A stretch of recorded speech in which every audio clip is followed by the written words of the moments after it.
అందరినీ పరిపాలించేటటువంటి వాడు, అందరినీ నిలబెట్టేటటువంటి వాడెవరో ఆయనని ప్రభువు, పరిపాలకుడు, మహారాజు అని పిలుస్తాం. ఇక్కడ అమ్మవారిని మహారాజ్ఞి అన్నారు. అంటే అమ్మని స్త్రీవాచకంతో చెప్తున్నారు కనుక ఆమె పరిపాలకురాలిగా ఉన్నది. బ్రహ్మమై తానే పరిపాలన నిర్వహణ చేయుచున్నది. అమ్మవారు పరిపాలన చేయుచున్నది అన్నప్పుడు ఇది కూడా ఒక ఉపనిషత్ వాక్యం నుంచి వచ్చినటువంటి మాటే. ఎందుకంటే ఏన జాతాని జీవంతి, ఈ పుట్టినవన్నీ దేని వలన బతుకుతున్నాయో, దేని వలన బతుకుతున్నాయో అంటే పరిపాలించినటువంటి ఆ తల్లి యొక్క వైభవం. ఆమె పరిపాలన చేస్తే వీళ్ళందరూ బ్రతికి ఉన్నారు. కాబట్టి ఎవరు పరిపాలన చేయుచున్నారో వారు శ్రీ మహారాజ్ఞి. ఇక్కడ పరిపాలన చేసేటటువంటి మహారాజ్ఞికి ఒక లక్షణం ఉంటుంది. మహారాజుకి మీరు ఎవరనండి, మహారాజనండి, మహారాజ్ఞ అనండి, ఇక్కడ మహారాజ్ఞి సంబంధంగా మనం మాట్లాడుతున్నాం కాబట్టి ప్రధానమైన లక్షణం ఒకటి ఉంటుంది. పాలితులు, పాలకులు. పాలితులు అంటే పరిపాలించబడేటటువంటి వారు, పాలకులు అంటే పరిపాలించుచున్నవారు.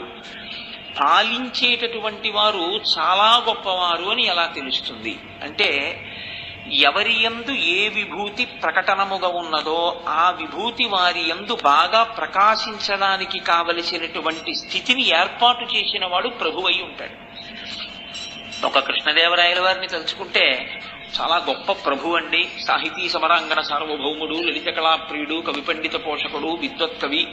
ఇన్ని విశేషణాలతో ఎందుకు పిలుస్తాం అంటే అష్టదిగ్గజాలని ఏర్పాటు చేశాడు, అలాగే శిల్పుల్ని పోషించాడు, ప్రజల్ని పాలించాడు, అమాయకులను రక్షించాడు, నేరస్తుల్ని దండించాడు. ఎవరిని ఎలా పరిపాలించాలో అలా పరిపాలిస్తారు. మహారాజ్ఞి శబ్దము చేత ఒక విషయం తెలుస్తుంది మీకు. పరిపాలన చేసేటటువంటి వారు కేవలం సంక్షేమం కోసం మాత్రమే పరిపాలన చెయ్యరు. మీరు కొంచెం జాగ్రత్తగా గమనించండి. ప్రభుత్వం ఏం చేస్తుందండి అని మీరు అడిగారు అనుకోండి, ప్రభుత్వం ఆసుపత్రులు కట్టిస్తుంది, ప్రభుత్వం పాఠశాలలు కట్టిస్తుంది, కళాశాలలు కట్టిస్తుంది, గ్రంథాలయాలు కట్టిస్తుంది, కారాగారాలు కట్టిస్తుంది. కారాగారాలు ఎందుకండి కట్టించడం అంటే, ఎవరిని ఉద్ధరించాలో, ఎవరిని వృద్ధిలోకి తీసుకురావాలో, ఎవరు సన్మార్గంలో ఉన్నారో వాళ్ళని పోషిస్తుంది సంక్షేమ కార్యక్రమంతో. ఎవరు దీనికి అడ్డు తగులుతున్నారో, ఎవరు ధర్మమునకు అడ్డంగా నిలబడ్డారో వాళ్ళని శిక్ష వేయాలి. అందుకని కారాగారములను కూడా ప్రభుత్వమే నిర్వహిస్తుంది. అంతేగాని అదేమిటంటే కారాగారాలు ప్రభుత్వం నిర్వహించడం ఏంటంటే, ఆసుపత్రులు, గ్రంథాలయాలు, పాఠశాలలు, వసతి గృహాలు ఇలాంటివి ఏర్పాటు చేస్తే చాలదా అంటే చాలదు. పరిపాలన అంతర్భాగం కారాగారం కూడా. అందుకే కారాగారం ఎందుకు పెట్టాలి అంటే, కారాగారం కూడా దయతోనే పెడతారు. అయ్యో వీడు బయట ఉంటే ఇలా పాడైపోతున్నాడు, వీడికి ఒకసారి ఈ కష్టాన్ని రుచి చూపిస్తే వీడి జీవిత పథాన్ని మార్చుకుంటాడు అని. కృష్ణుడంతటి వాడిని కట్టి కొట్టేస్తానంది యశోద. ఎందుకని? లాలనమున బహుదోషము లూలిం ప్రాపించు తాడనోపాయములం చాలగుణంబులు కలుగును తాడనంబె బాలురకును పథ్యంబరయన్నది. పిల్లల్ని లాలిస్తే, ముద్దు చేస్తే వాళ్ళ అల్లరి ఎక్కువైపోతుంది. అందుకని 2 దెబ్బలు కొడతాను దారిలోకి వస్తాడని. అదృష్టం కొట్టలేదు, కట్టేసిందండి. కాబట్టి ప్రభుత్వం కూడా ఏం చేస్తుంది? కొడుతుంది. కొట్టడం అంటే శిక్ష వేస్తుంది. శిక్ష వేయడం అంటే కారాగారంలో పెడుతుంది. కారాగారంలో ఎందుకు పెడుతుంది అంటే, వాళ్ళలో మార్పు తీసుకురావడం కోసం. కొంతమందిని ఇక నువ్వు అసలు శరీరంతో ఉన్నంత కాలం బయటికి రావద్దంటే. ఎందుకని? వాడు వస్తే వాడికి ప్రమాదం, బయట ఉన్న వాళ్ళకి ప్రమాదం. వాడు మనుష్య శరీరంలో ఉన్నాడు కానీ చాలా ప్రమాదకరమైన పోకడతో ఉన్నాడు అని గుర్తిస్తే ఇక వాడి జీవితం అంతా కారాగారంలోనే ఉంటుంది. ఇలా ఎందుకు చేస్తుంది ప్రభుత్వము అంటే, అలా చెయ్యకపోతే మిగిలిన వాళ్ళకి ఉపద్రవం వస్తుంది కాబట్టి శిక్ష కూడా వేస్తుంది. ఈ శిక్ష వెయ్యడంలో కూడా ప్రభుత్వం దయతోనే ఉంటుంది. అలాగే అమ్మవారు కూడా మహారాజ్ఞి. ఆమె ఎవరెవరిని ఉద్ధరించాలో, ఎవరెవరు భగవంతుడి పట్ల భక్తి కలిగి ఉన్నాడో, ఎవరెవరు భగవంతుడు చెప్పినటువంటి సూత్రముల ప్రకారము తన జీవితాన్ని గడుపుతున్నాడో అటువంటి వారిని వృద్ధిలోకి తీసుకొస్తుంది. మీరు ఆలోచించండి, మనకే ఒక ప్రభుత్వం అని ఉంది. అది మనం ఎన్నుకున్న ప్రభుత్వం, మనం ఓటేస్తే వచ్చింది ఆ ప్రభుత్వం. ఆ ప్రభుత్వం ఓ చట్టం చేసింది. ఆ చట్టం చేస్తే అదేమిటండి మీరు అలా చేశారంటే కుదరదు. ఓసారి ఓటేసేసిన తర్వాత 5 ఏళ్ళు వాళ్ళు ఏమైనా చేస్తారు, మీరు భరించవలసిందే. వాళ్ళు చేసిన చట్టాన్ని ఏమండి నేను వేయలేదండి వాళ్ళకి ఓటు, వాళ్ళెవరండి నాకు చట్టం చేయడానికి, నేను ఒప్పుకోనండి అన్నారు అనుకోండి, మీరు వేస్తే ఎంత వేయకపోతే ఎంత, ఎక్కువ మంది వేశారు మేము ప్రభుత్వంలో ఉన్నామని కారాగారంలో పెట్టేస్తారు. కాబట్టి ప్రభుత్వం చేసిన చట్టాలు, మనం ఎన్నుకున్న ప్రభుత్వం చేసిన చట్టాల యొక్క నియతికి మీరు లొంగకపోతే మిమ్మల్ని కారాగారంలో పెడుతున్నారు. ఈశ్వరుడు ఈ సమస్త బ్రహ్మాండములను సృష్టించాడు, మన్ని సృష్టించాడు. ఆయన ఒక నియతి పెట్టాడు, ఆ నియతియే వేదం. ఈ వేదం ప్రకారం నడుచుకో అన్నాడు. నేను వేదోల్లంఘనం చేస్తాను, ఇక్కడ దొరికినప్పుడు ఎలా శిక్ష వేస్తారో ఈశ్వరుడు కూడా దొరుకుతాం ఒకనాడు, ఆ దొరికినప్పుడు ఆయన శిక్ష వేస్తాడు. ఇప్పుడు ఆ దొరకడం శిక్ష గురించి నేను మాట్లాడను, ఎందుకంటే ఇది పరమ పవిత్రమైన విషయం మాట్లాడుతున్నాను, అంతవరకు తెలుసుకుంటే చాలు. కాబట్టి ఇప్పుడు శ్రీ మహారాజ్ఞి కింద ఆవిడ ఏం చేస్తుంది అంటే, ఆవిడ రక్షణ చేస్తుంది, శిక్షలు వేస్తుంది. అక్కడతో సరిపోదు.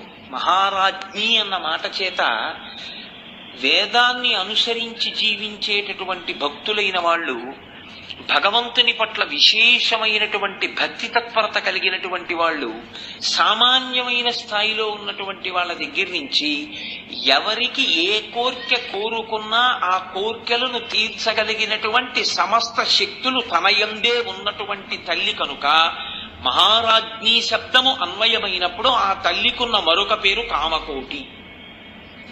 కంచి కామకోటి పీఠం, కంచి కామకోటి పీఠం అంటుంటాం. కామకోటి అంటే ఏమిటో తెలుసా అండి? కామము అంటే కోరిక. ఇప్పుడు నేనున్నాను, నేను ఇవాళ ఈ వేదిక మీదకి వస్తున్నప్పుడు ఎందుకు వస్తున్నాను ఈ వేదిక మీదకి? నా జీవితంలో లలితా సహస్రనామ స్తోత్రంలో 4 నామాల గురించి చెప్పుకుని నేను కొన్ని రోజుల పాటు నా జీవితంలో కొన్ని గంటలు ధన్యత పొందాలి అని ఇక్కడికి వస్తున్నాను. ఇప్పుడు నాకు ఒక కోరిక ఉందా లేదా? అది ఉత్తమమైన కోరిక, ఇంకో కోరిక పక్కన పెట్టండి, ఒక కోరిక ఉంది. ఇప్పుడు ఈ కోరిక ఉన్నప్పుడు ఈ కోరిక నాకు తీరాలి. లలితా సహస్రనామ స్తోత్రం గురించి 4 మాటలు చెప్పుకోగలిగినటువంటి శక్తి నా నుండి ప్రకటనమగుగాక. ఇప్పుడు ఈ శక్తి నాకు ఇస్తే కదా ప్రకటనమవుతుంది. ఎవరివ్వాలి ఆ శక్తిని? అమ్మవారు ఇవ్వాలి. కామకోటి, అక్కడ ఒక హద్దు. ఒక ఆయనకి 3 పూట్ల కాదు 6 పూట్ల తింటే బాగుండు. ఇప్పుడు ఆయనకి 6 పూట్ల తిన్నా జీర్ణం అయిపోతుంది. కామకోటి. ఇంకొక ఆయనకి తినేసి అలా తిరుగుతుంటే చాలు, కామకోటి. ఇంకొక ఆయనకి కాదు, మౌనంగా ఉండి తపస్సు చేసుకుని అంతర్ముఖుడై వచ్చే ప్రతిబంధకాలన్నింటినీ పక్కకి తోసి ధ్యానమునందు నిలబడి మనస్సుని ఏకాగ్రం చేసి అమ్మవారి పాదముల మీద పెట్టాలని కోరిక. ఇది తనే సాధించుకోగలిగితే మీరు నేను అందరం సాధిస్తాం. మనస్సు అంతర్ముఖం కాదు, చాలా కష్టం. ఇప్పుడు ఆయనకి ధ్యాననిష్ట నిలబడాలి. ఎవరు అనుగ్రహం ఉండాలి? కామకోటి. ఈ కోటి అంటే హద్దు. ఒక్కొక్కరి కోరికలోకి కొన్ని గుంపులు వస్తాయి, గణములు వస్తాయి. ఇలా తపస్సు చేసుకోవాలనుకున్న వాళ్ళ యొక్క గణములు. ఇందులో కొంతమందిని అమ్మవారు ఏం చేస్తుందంటే చెయ్యట్టుకుని దడి దాటిస్తుంది. ధ్యాననిష్ట కుదిరింది దీనికి. ఇప్పుడు కామకోటి. ఇంకొక ఆయనకి కోరిక ఏమిటి? అమ్మవారి దర్శనం చేసి 4 శ్లోకాలని రచన చెయ్యాలి, ఆసువుగా నోటి వెంట వచ్చేయాలి. కామకోటి. ఆయన చేత కవి అనిపించు అనేటట్టుగా శక్తినిస్తుంది. వేరొకరికి మోక్షాన్ని పొందాలి, కామకోటి. కోటి అంటే హద్దు. మీరు ఏ చిన్న కోరిక కోరినా ఆ చిన్న కోరిక దగ్గర నుంచి మోక్షమనబడేటటువంటి స్థితి వరకు ఎన్ని హద్దులున్నాయో ఇన్ని హద్దులను దాటించి ఏ హద్దులలో ఉన్న వాళ్ళకి ఆ హద్దుల్లో ఆ స్థాయిల్ని బట్టి ఆయా కోర్కెలను తీర్చగలిగినటువంటి సమస్త శక్తులు కేంద్రీకృతమైనటువంటి అమ్మ పరిపాలకురాలిగా కూర్చుని వీటిని మీకు అనుగ్రహిస్తే ఆమె శ్రీ మహారాజ్ఞి. ఇప్పుడు లోకంలో ఎవరికైనా కోరిక తీరింది, ఏమిటి అదృష్టం? అమ్మవారి అనుగ్రహాన్ని పొందాడు. మీరు సంకల్పం చేయడం తేలికండి. ఇదే నేను తరచు మాట్లాడుతుంటాను. సుందరకాండలో సీతమ్మ అంటుంది, కచ్చిత్ పురుషకారంచ దైవంచ ప్రతిపద్యతే అని అడుగుతుంది. రాముడు తన ప్రయత్నం తాను చేస్తూ దైవాన్ని మర్చిపోలేదు కదా అంటే.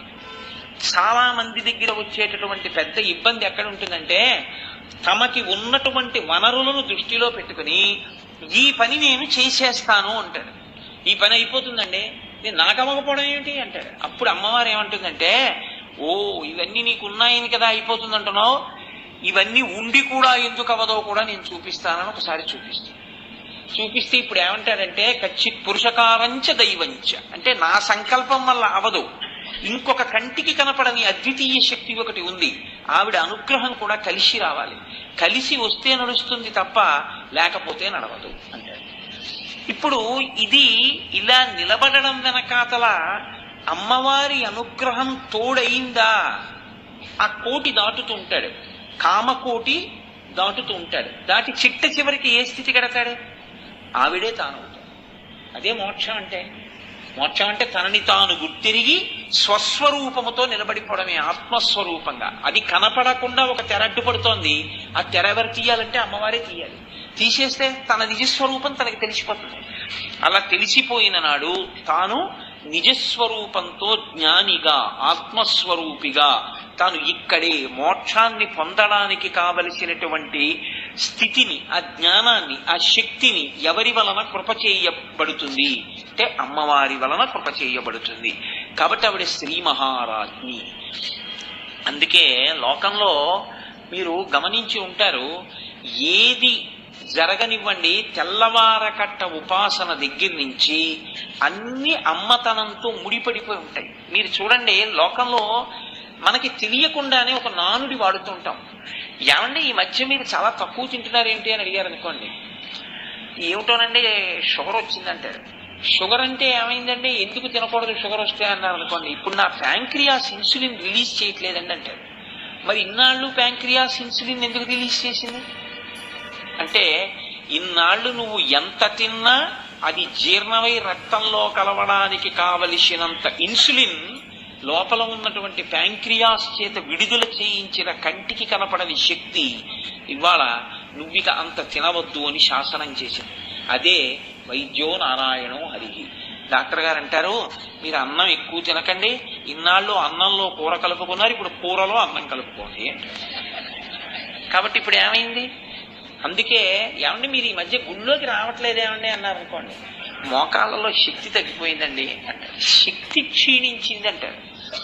ఏమండి ఈ మధ్య మీరు ఎక్కువగా ఈ పూర్వం తిరుగుతుండేవారు, ఇప్పుడు ఎక్కడ తిరగట్లేదేమి అంటే, పూర్వంలా శక్తి ఎక్కడ ఉందండి, ఇప్పుడు శక్తి క్షీణించిపోయిందంటే.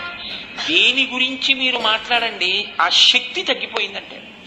మీరు లోకంలో ఒక మాట వినుంటారు, మనకి తెలిసి తెలియక కూడా అదే మాట్లాడుతుంటాం మనం. పవర్ పోయిందంటాం. పవర్ పోయిందంటే చూడండి, ఇన్ని ఉంటాయి, ఇన్ని లైట్లు ఉంటాయి, మైకులు ఉంటాయి, ఫ్యాన్లు ఉంటాయి, ఇన్ని ఉంటాయి.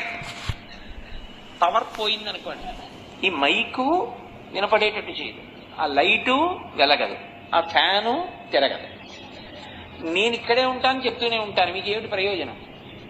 అటు వాళ్ళకి వినపడదు. అంటే కంటికి కనపడని పవర్ ఒకటి ఉంది. ఆ పవర్ ఏం చేస్తోందంటే, శక్తి ఏం చేస్తోందంటే నా భావనని వాక్కులుగా మార్చేస్తోంది.